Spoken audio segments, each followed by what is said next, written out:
Welcome to this week's episode of Movie in a Pod. I am Clyde Smith. And I am Javier Villalobos. On this week's episode, we're discussing the trailer for Resident Evil, Welcome to Raccoon City, and our movie of the week, Revolutionary Road.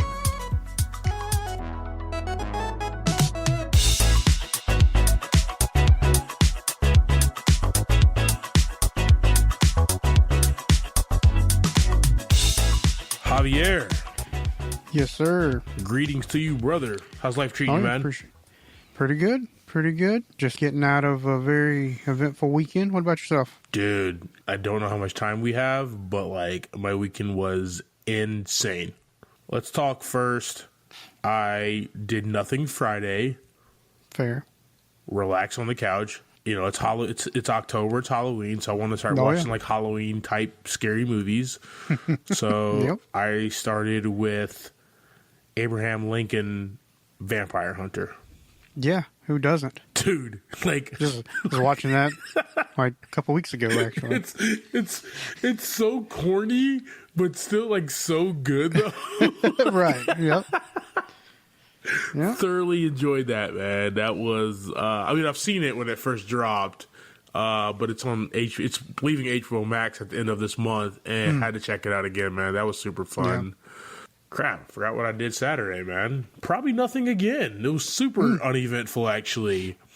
Actually, I went up to Chapel Hill, man. Saw my boys get beat by Florida State. That was fun, but we'll jump to Sunday. The Sunday was the big day because, as everybody knows, I'm the hugest James Bond fan. You know, have all the movies. Daniel Craig is the James Bond, and this was, No Time to Die is his last movie. So we have a 1:10 movie that we're going to, and we're maybe 7 minutes out. My TPMS goes off, my tire pressure monitor system goes off, and I am leaking air in my back right tire, really fast. It was at 33. And 6 seconds later, it was at 22. Okay, so pretty fast leak there. But we have a strong start time to this movie, which I'm making this movie opening weekend. So, riding with full flats in a Cadillac, baby. I'm joking, guys. It was one flat. We got this. It was one flat. Made it there. Watched the movie. Luckily, we have a QT gas station right there. Free air. Pro tip, don't go anywhere for air except for QT because it's free, okay? Go there. So if you don't have a QT and you're hearing this, sorry. Get you a QT because they got free air. Get you a QT, yep.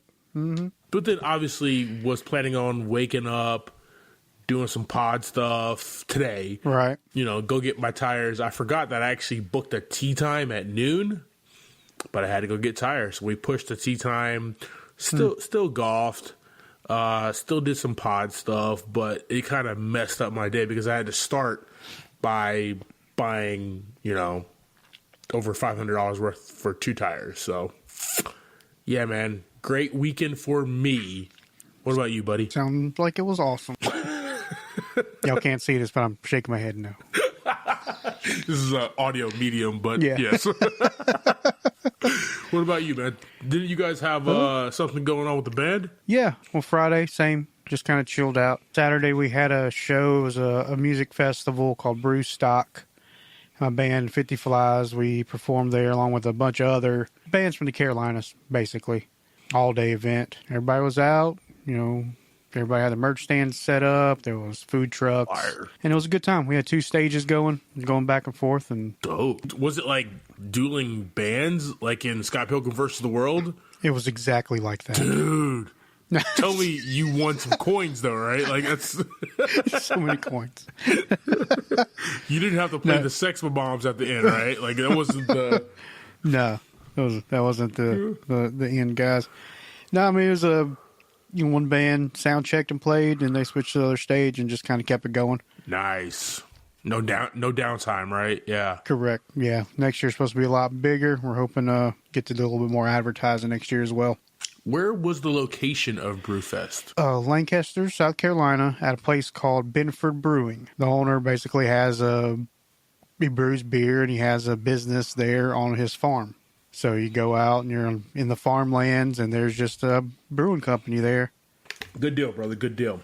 Good deal, brother. Well, keeping with the October Halloween tradition, I sent you this new trailer, man. Resident Evil Welcome to Raccoon City. Before we jump into this trailer, have you seen any of the ones that were previously made? Seen all of them multiple times. Yeah, same. Talk to me about this trailer, brother. Well, for one, my wife is probably the biggest Resident Evil fan. So we see them all the time. Every time they come on, just randomly we watch. Stop what you're doing! Yeah. Basically, yeah. I don't know, man. This trailer hasn't sold me on a whole lot with this movie yet. It's kind of it's going to be different than the other ones. The way it looks, the way it seems like it's directed. It's kind of more of an actual video game kind of look to it. Yeah. You know, it's kind of like you're walking through the city and stuff like you're playing the game. I don't know, man. I this one left a lot to be desired, I feel, at this particular moment. But hopefully the next, one or two will give us a little bit more. About you, man. What'd you think? So, did you ever play Resident Evil and Resident Evil 2? Did you ever play those games? Yeah. Yeah, when those came out on the PlayStation. Mm-hmm. Huge fans. Yeah, we were kids at that time, but still, mom and dad didn't know what the hell was going on. We just got thanks for the game. Going to my room now. Yeah. I'm not sleeping tonight for a week. This was for a week. Worst idea, mom and dad, but But I thoroughly loved playing the games, man. And the one knock from the movies that were previously came out is they took the world but didn't do anything within the games. If that makes any sense, right? It's almost if you're watching from the trailer, it looks like you're looking at Resident Evil, the game, and you're looking at Resident Evil 2, the game. Now, there's a mashup in there where you're kind of mixing the two because they're separate, but I guess for the sake of the movie, they're trying to adapt the first two games into this to kind of see how that works, man. But pretty good young cast in here. Oh, yeah. I don't really like the look of the guy who's playing Leon. Leon's he looks a lot different. He looks a lot more ethnic than what we're used to for Leon S. Kennedy, who is my favorite character in the Resident Evil world. We'll use that. So, not really sold on that. He better come with the acting. He better come with the badassery. Yeah. We should literally have a MIAP shirt that says badassery, by the way. I just thought about that. We'll make it happen. Yeah. Write that down somewhere. Put that in our unmade merch store. But no, this movie, you know what? Obviously, because I watch everything, I'm going to see this. Expectations are low. I'll say that. Yeah, that's kind of how I felt about it too. I mean, I know it's got a lot to live up to. Like you said, with the games, with the movies that are its predecessors. We'll see, man. We'll see. Yeah, I'm definitely still gonna go check this one out, no matter what. So. Oh yeah, Regal Starlight, I'm coming for you, bro.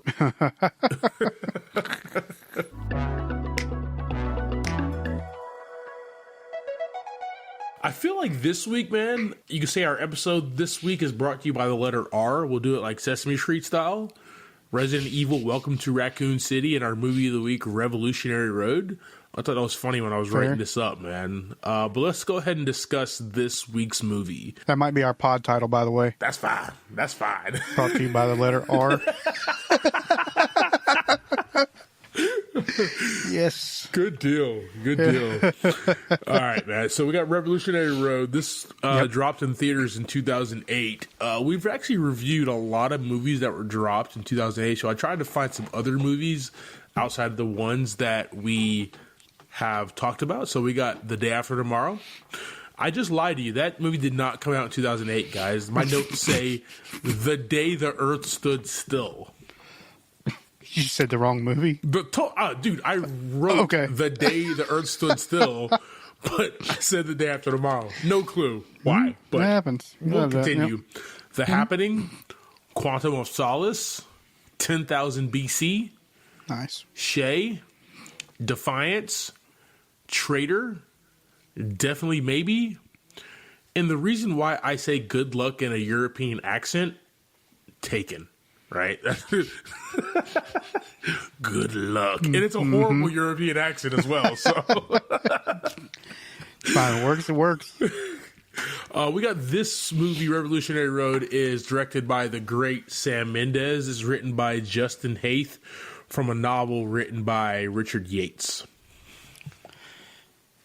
This one had a budget of $35 million. Box office brought in $76 million. Starring in this one, we have Leonardo DiCaprio as Frank Wheeler, Kate Winslet as April Wheeler, Michael Shannon as John Givings Jr., Kathy Bates as Helen Givings, Catherine Hahn as Millie Campbell, and David Harbour as Shep Campbell. Yep, those are our big players in the movie here. Tell us about it, man. What's that quick synopsis, sir? We got two young parents that are trying to lead this perfect life that they think they have to live because they're raising children. They make a decision that they want to move to Paris in order to escape the hopeless emptiness that they feel. But they both end up making some really bad decisions, and it ultimately leads to a broken family. Yeah, Revolutionary Road is the name of the road in this 1950s era couple where they live on, right? It's the one that they are, the realtor, Givings, talks to them about in the neighborhood and stuff. You know, they're dealing with marital issues, insecurities, and their failures and their hopes, right? They're trying to balance everything just because that they have kids. Where the story really takes us, right, is that they decide to pack up from this life that they're living, that they're not being fulfilled, that they're just in it because of the kids, and they move to Paris, you know, to find themselves, to find their family, to find love within themselves again. But, you know, Frank gets asked to work on a innovative team at his company that he works for, Knox Machines, with more money and kind of provides him a purpose. And April gets pregnant, which makes things difficult for him to move to Paris as well. So that's kind of the plot in a nutshell. This was an interesting flick, man. Talk to me. What were your thoughts about the overall scope of the movie? You know, for me, these types of movies aren't something I'm big into. The scope of the movie itself is kind of that white picket fence family, right? Yeah. It's the family that you see and you're like, oh man, they got it together. They got their kids, they got a house, they got good jobs, whatever. But you don't see the drama because you're not there. Yeah. You don't see behind the closed doors, and that's basically what this movie is showing. I mean, you got, you know, Frank, the husband, who goes to work, he makes a good living, he has the house, he's taking care of his kids and his wife and his whole family, but he doesn't like doing it. At all. You know, you learn and hear that his father did the same thing he did, and he starts talking about how, you know, his father sat him down and talked to him about all this stuff, and he was like, you know, I don't want to be like you.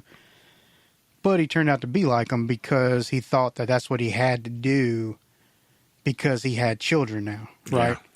He thought that was the path he had to lead, which, you know, ends up being something that they kind of resent against each other, him and his wife. That starts causing the problems. That starts causing the cheating. That starts causing, you know, all these things that nobody sees that they battle against each other. I feel like you're making a strong point there in regards to how we kind of see couples, right? Yeah. We see couples because we're not in the home with them 100% of the time. Yeah.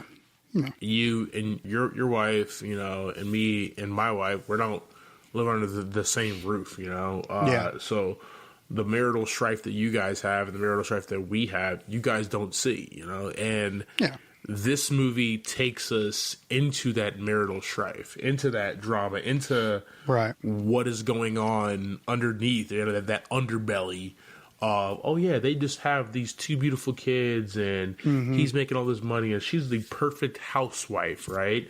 To actually see they have some shit going on. Right? They're dealing with a lot of internal stuff that they point outwards to the only other person in the house that they can do that to, and that's to the husband or the wife, man. Yeah. This movie kind of encompasses all of that. Let's jump into these characters here, man. Yeah. Let's start with Leonardo DiCaprio as Frank Wheeler, a salesman at Knox Machines. You kind of get the feeling at first that he is just this guy, has it all together. Yeah. This fancy wine and dine ladies type guy, talks to all the receptionists or the typists and takes one out and wines and dines her on his birthday and ends up sleeping with her. Mm-hmm. But as you kind of get on with the movie, you can tell that he's bored with his job, hates it, not really purposeful, not really driven by it, just doing it just to make the money for his family, for his kids, for his wife, to have that house that they have. Mm-hmm. And then, like you said, they decide to kind of pack up and say, hey, this is not working. You're not happy. We're not happy. Let's go to Paris. So they make this decision, and that kind of changes for him when he gets this opportunity of a lifetime to be on this team, right? With more money, more things to do. He kind of becomes the man at work because of this. Yeah. And he just kind of lets go of that dream of moving to Paris. Yeah, that all starts too because he's ready to move to Paris, right? He's excited about it. So he types up, a bogus presentation or whatever for the party or presentation or whatever it is that he's supposed to be working on that they give him to make happen. So he writes this bogus thing up, he says he writes up in like 5 minutes and they love it. He's seeing the end of the job and he just doesn't care anymore. Then he ends up getting this promotion after everything he's been, as hard as he's been working, he gets a promotion off something he didn't even care about. Then he's just like, okay. Yeah. I didn't expect this to happen. As soon as that happens, that's when he kind of starts thinking more about, is Paris a good move? I think he tells April at some point in there, we can do those lives we want here. The lives we want in Paris, we can have it here because I'm going to be making a bunch more money. Yeah. Yeah. So that's kind of where it all kind of starts spiraling, right? That's where the big arguments and all the real stuff really starts coming into play between him and his wife. Yeah, his amazing wife, played by the beautiful Kate Winslet. We have April Wheeler. She had dreams of becoming an actress at one point in time. Yeah. She's a suburban housewife, 2 kids with Frank, and she starts the movie with doing everything she can to make this marriage and this life work. Mm-hmm. She's the one who, even after he gets back from cheating on her, she's the one who does the whole late birthday with the kids with him. She's the one whose idea is, she incepts him with the idea. You like this? Watch this. She incepts him with the idea of Paris, right? Like, he is super stoked about it. Where he goes to work the next day, he's kind of shining and walking with his head held high, and he's like, yep, we're moving to Paris, right? And she's the one who started this process. But just as they're starting to plan and get things together, she gets pregnant. I feel like that was something they could have avoided. 100%. I mean, that was completely on both of them. Yeah, they could have planned that a lot better. You can see that once she tells Frank that she is pregnant, he starts leaning more into this new job opportunity, this new promotion. Yeah. And that just makes her more sad, bro. She's like, we can make this happen. We can make this work. Mm-hmm. even to the point where, you know, she buys that rubber tube thing to have like an at-home abortion. Terrible. Just wild. She wants to make Paris works basically by any means necessary. Yeah, and this comes up, and another big breach of trust there, right? He starts questioning her, you know, how do I know you didn't try to do this with the first two kids? Yeah. How do I know those weren't, you didn't try to kill them, basically is what he was saying. So messed up. Yeah. Yeah, but let's talk about like them two for a second before we jump. Just the battles that they have in that house. I love how like most of the movie takes place within the house, right?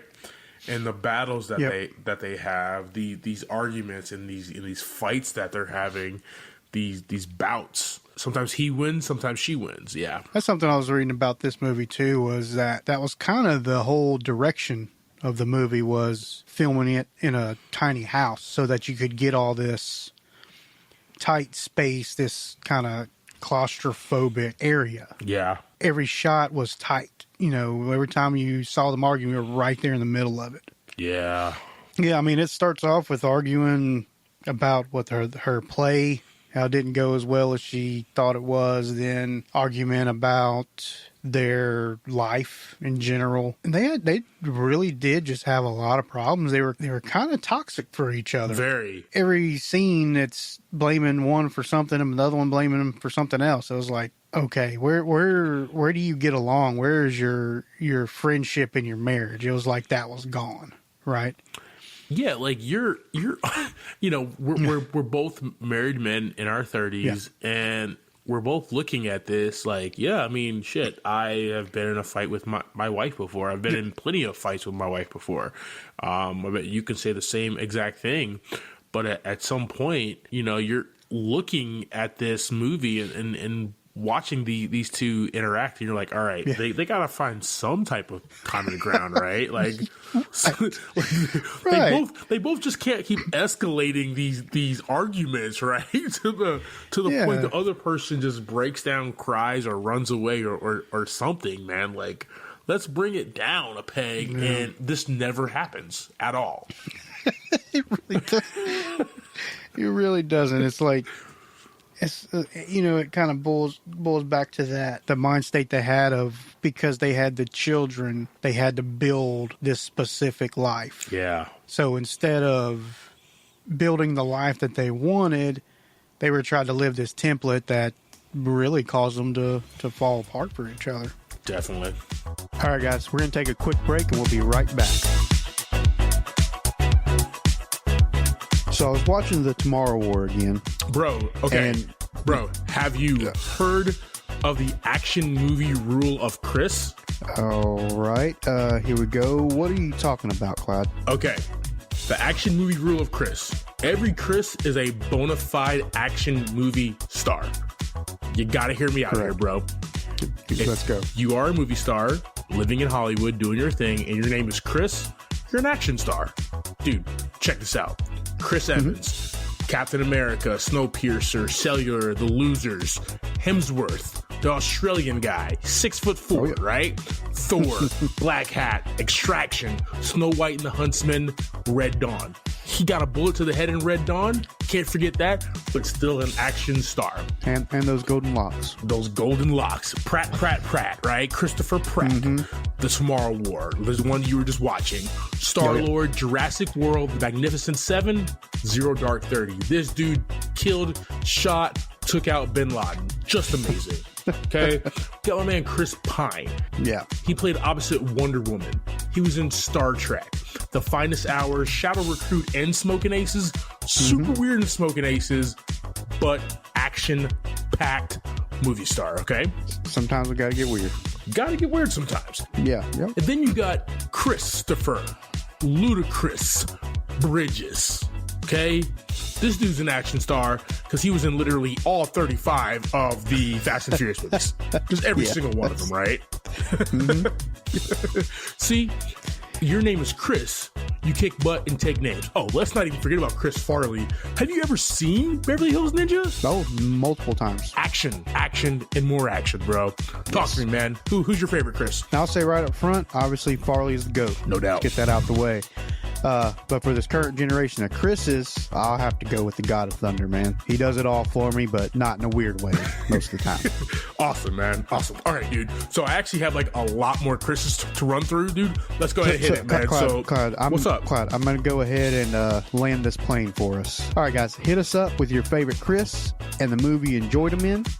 And you know the socials, Movie in a Pod on Facebook and at Movie in a Pod on Twitter and Instagram.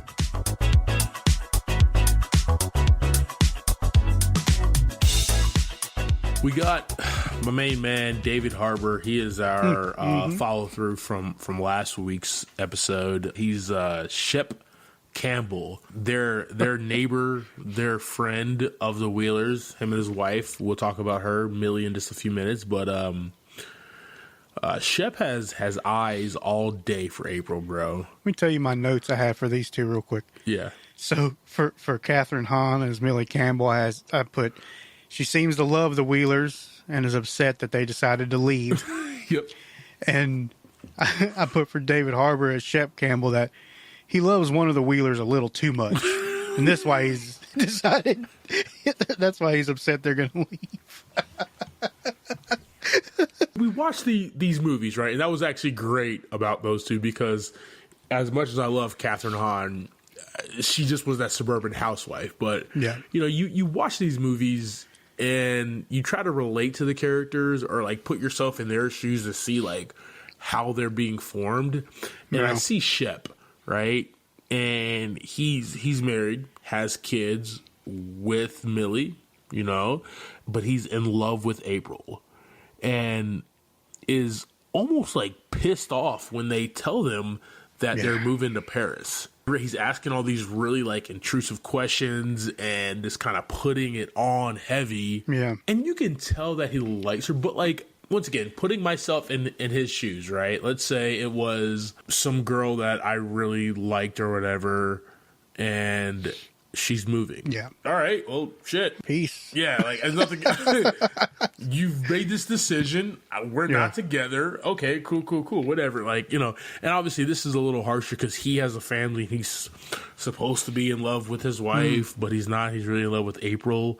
And David Harbour's really good at it. He's kind of a douchebag in this movie. Like, not intentionally. He just sees past his family because he wants what the Wheelers have, and that's in quotation marks. Yeah. He wants what the Wheelers have, that perfect life, because April's the perfect wife. And he's jealous that he does not have that. That's what I kind of got out of him. But kind of the way that he went about it was, that wasn't cool, bro. That wasn't cool at all. So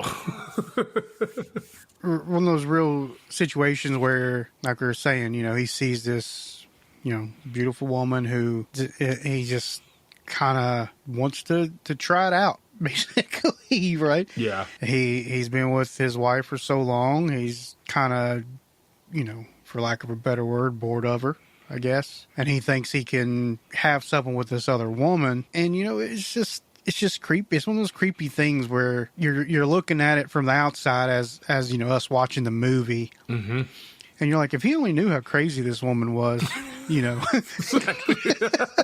If he only knew how awesome his wife is, she takes care of him, she does all this stuff for him. But he's looking at this other woman like, she's the one I really need. She's awesome. She's perfect. She's crazy. It's the 1950s, man. She's the crazy. bee's knees, man. She's the bee's knees.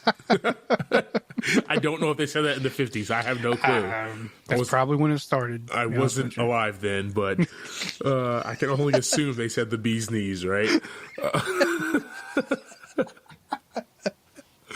We hope. We can only hope. We got Kathy Bates as Mrs. Giving. She's a realtor who sells the Wheelers the house. She's the one who kind of puts in them that they are special. They're a special people that she knew they were different as soon as they got off the train to get to that area. What's weird about this relationship? She just kind of was like, I'm your friend now. Let's do dinners with them. Like, let's start do family dinners and stuff. Like, you're wrong. Me and Carmen, like, our realtor, super cool, super awesome. Like, me and Carmen's age. And we got to know each other. We were really cool. But, like, at the end of the day, like, That's our realtor, bro. That's not somebody who we're going to be like, yo, let's every Sunday do dinner. And maybe it was just the times, but that was awkward for me. I'm sorry. We see it kind of happen again towards the end of the movie. I think that's just the lady. I think she's kind of like selling this one house, over and over. Yeah. So she just kind of locks on and is like, all right, well, I'm part of your family now, so. But let's talk about hang out with my son. Let's talk about the son, right? Who is my favorite character in this movie. Michael Shannon as John Givings Jr., the realtor's son, who is mentally unstable, who is really the voice of reason and kind of sees right through all the bullshit the Wheelers try to portray. 100%. He sees it. He knows what's up. He knows exactly what's going on, right? He sees that they're running from something or running towards something to go to Paris. Even when they decide to not go, he sees why, and which drives Frank insane, which he almost like beats this guy to death, right? Michael Shannon, it was a small role for him. Only the 2 scenes that he's in. But yeah, but they were so good. So good, man. So good. Every couple, every friend needs a person like this. Unfortunately, it had to be this really awkward, asshole, mentally unstable guy for the Wheelers. But I think everybody needs it. You need somebody who's going to cut right through the bullshit. Yeah, he definitely had no problem doing that at all.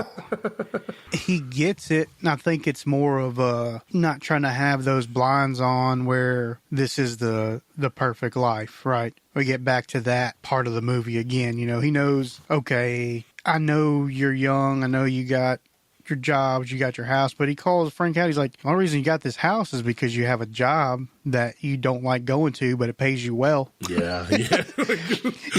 Oh no, the horror. Yeah. The whole movie, he's, like you said, he got to that awkwardness, but he's also really wise to see through the BS, and he really likes both. I mean, they do get into arguments, and he is a bit of an a-hole, but he seems to really like Frank and April. I kind of get that vibe as well, man. But he's just got a weird way of showing it. Like, he wants them to go to Paris. He wants them to get out of that emptiness they're feeling. So when they don't do it, he kind of loses his shit, and he's like, Frank, you did this, you got her pregnant. You didn't want to leave because of your job and all this stuff. This is your fault. Why are you holding her back? Yeah, man. Like, he just, his tactics are horrible, but his reasons and why he's so vocal and loud about it are good. Like, he wants this couple to succeed, but just has a shitty way of portraying it. So Yep, that's exactly what happened. Yeah, but like a tour de force performance by Michael Shannon, man, which was great to see in this movie. Oh yeah. All right, man. Sets and style, man. I really only have one line from my notes here, but what Sam Mendes does best, man, is put us in a world. Everything from the clothing, the music, the style, the language, right? When his boss said, "This is Cracker Jack," I was like, "What the is that good or bad?" I was confused. Don't even have to beep you. I'll beep you.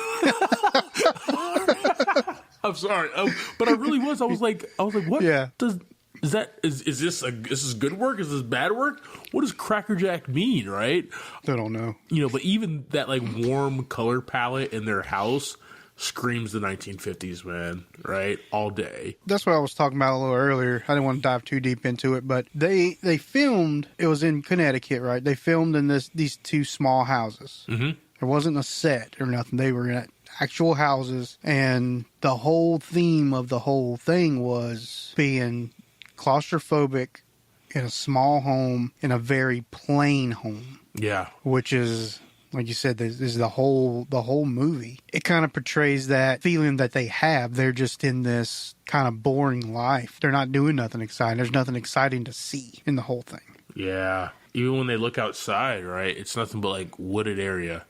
Yeah. There's nothing. It's just plain. There's like nothing going on. I like that, and I love that you're stepping up your.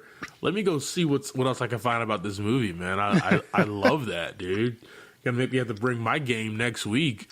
All right, man. Let's go ahead and let me jump into the theme here. This is kind of a weighty movie, man. There's a lot going on here, but this is all about your feelings, right? The sense of falling in love and forgetting about your dreams and desires to be with someone else, right? And with that, the ugly consequences of finding out that you aren't in love with this person. You do have, unresolved issues with finding yourself, and end up hating each other for the crutch that they used was for the kids, for settling down, for being in this home, when really you had bigger dreams and aspirations to do other things. And they definitely could have done them. 100%, man. I agree. I think it was just, I guess maybe because like we live in this time where things are more readily accessible and available, but to be socially accepted, you have to do X, Y, and Z in the 1950s, right? Nowadays, it's totally different. So they felt that they were in this box. I guess that's something I like, saying that about the themes and doing what you're supposed to be doing in that time. Like when he's going to work and they get off the train and you just see all these men just walking down the train station with the same style hat, the same style suit. It's like a blanket of what you're supposed to be in that time. Exactly, yeah.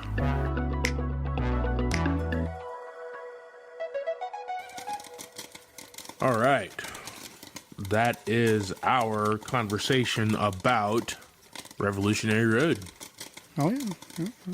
Javi, what were your thoughts about this movie, man? You know me, man. You know where my road in life takes me when it comes to cinema. It's not on Revolutionary Road, is it?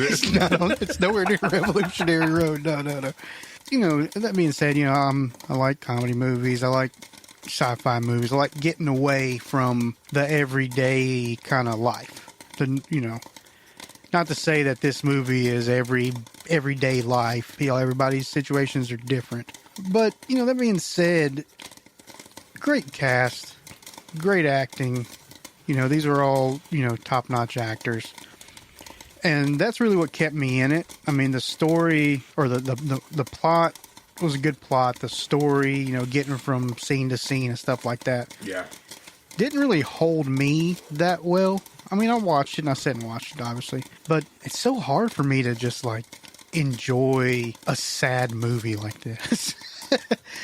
It's really hard for me, too, because it's not what I watch entertainment for. But it's still art at the end of the day. Yeah.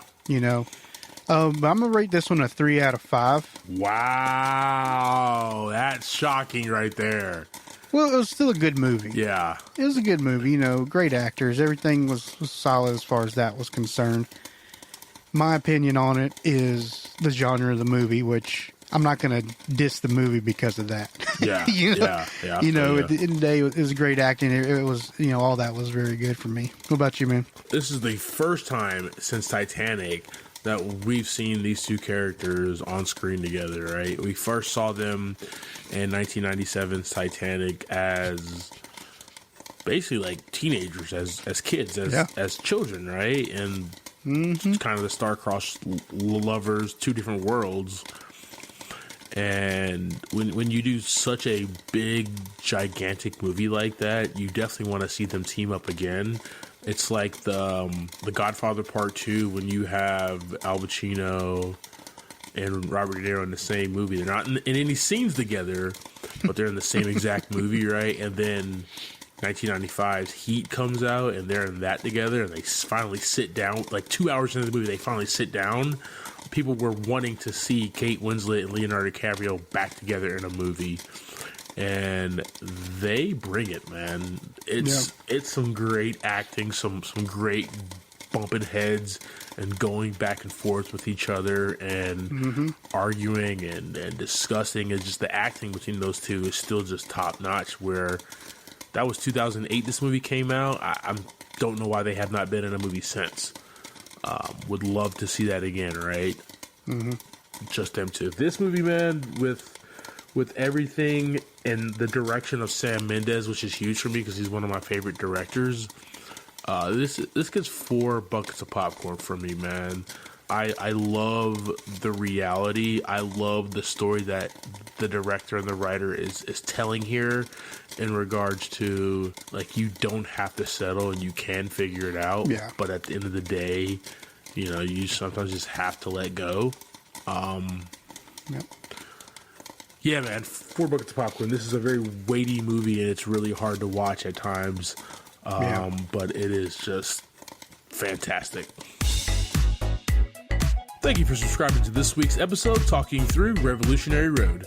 Next week, we will be discussing the 2016 Western thriller, Hell or High Water. And that is streaming on Hulu. I am Clyde Smith. You can find me on Twitter and Instagram as I am Clyde D. Smith. I am Javier Villalobos, and you can find me on Twitter and Instagram at Mr. J8200. Thanks, guys. Appreciate it.